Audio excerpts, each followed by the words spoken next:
Hey guys, welcome back. Today's video is going to be a fix-it video.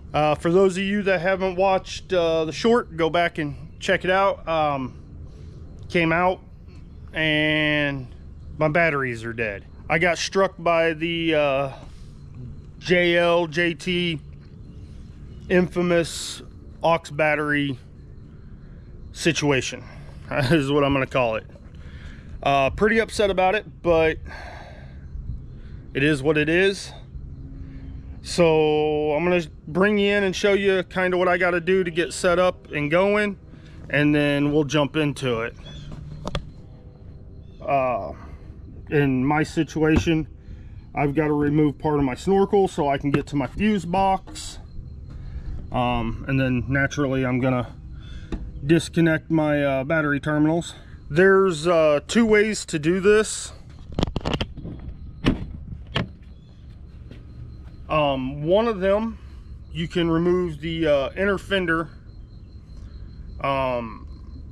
Remove the inner fender. You can easily access the auxiliary battery from there. Drop it down, disconnect it, remove it completely. Bring your positive wire up, attach it to the positive terminal on the main battery, and tape up the negative. That's one option. The second option is to get into your fuse box, and I think it's fuse 42. I can't remember. I'll have to look at the fuse box and then I'll show you when I get in there. But you can remove that one, disconnect the SAD cable that goes down to the auxiliary battery, also known as the negative cable, tape it up, zip tie it back out of the way, and just leave the auxiliary battery in place. That, I believe, is the option I'm going to go with. Just know there are two. There are hundreds probably of videos just like this one on how to do it,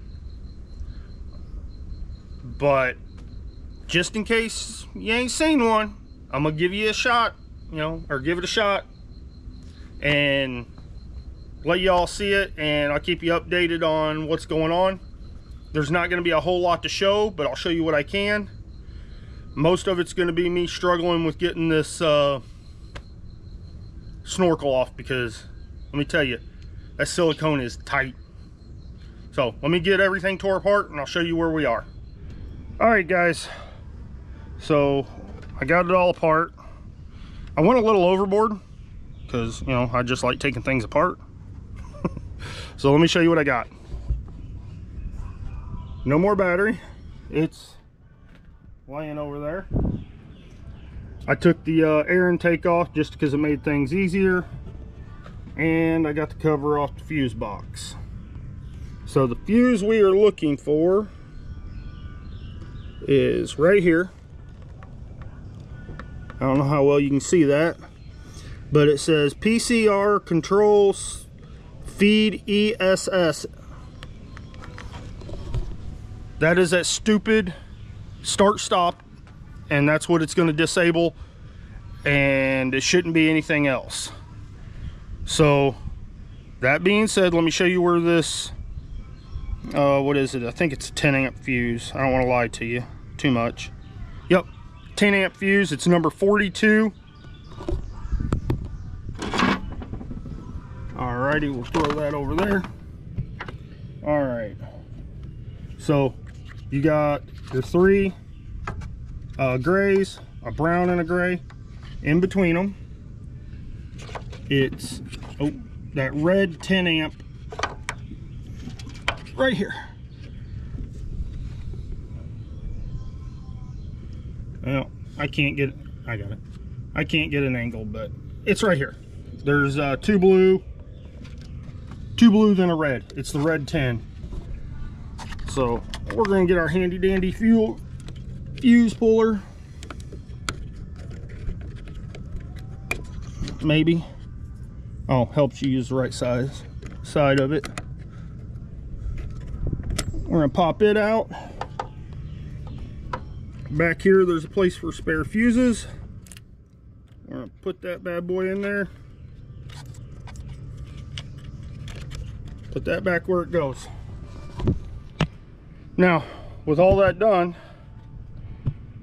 that part right there is going to eliminate that stupid light and trick the computer into thinking everything's hunky-dory. When we go to hook up the battery, I'll show you which of the negative cables you need to disconnect and how to go about that. So let me throw my brand new yellow top Optima in here, struggle and fight with that, and we'll go from there. Okay, so let me show you how this was all set up here, since I already took it apart. This is your stock configuration, and then that's my winch. So you got to take off the small one, the small sag cable. So winch comes off for me,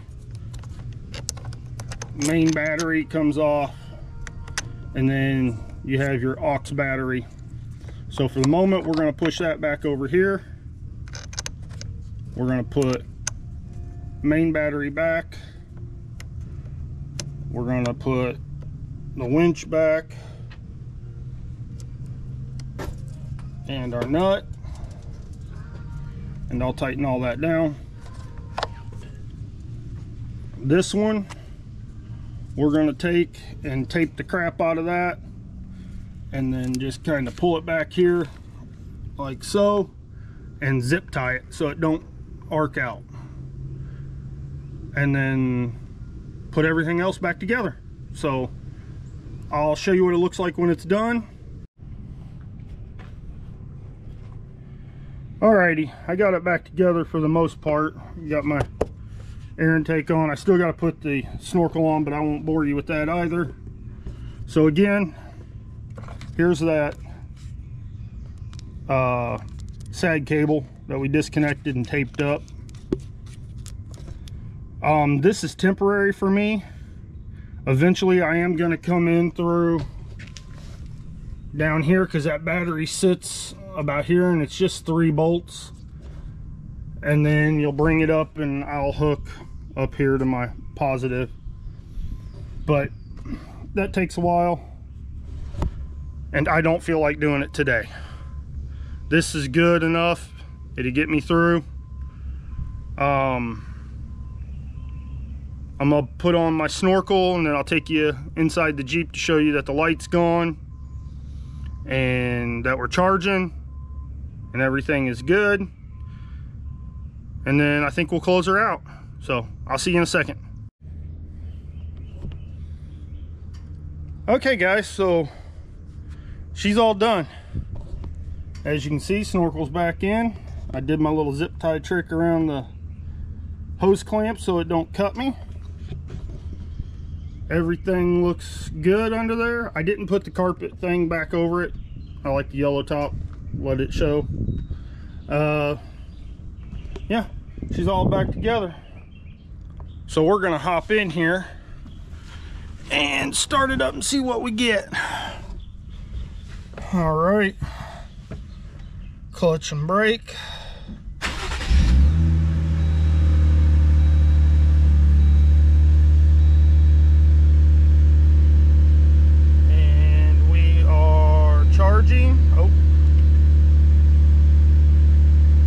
Charging, we're good to go there. I got the crazy little light because that's my steering wheel and my tires are pointed straight, so yeah, gotta fix that, but that's a problem for later.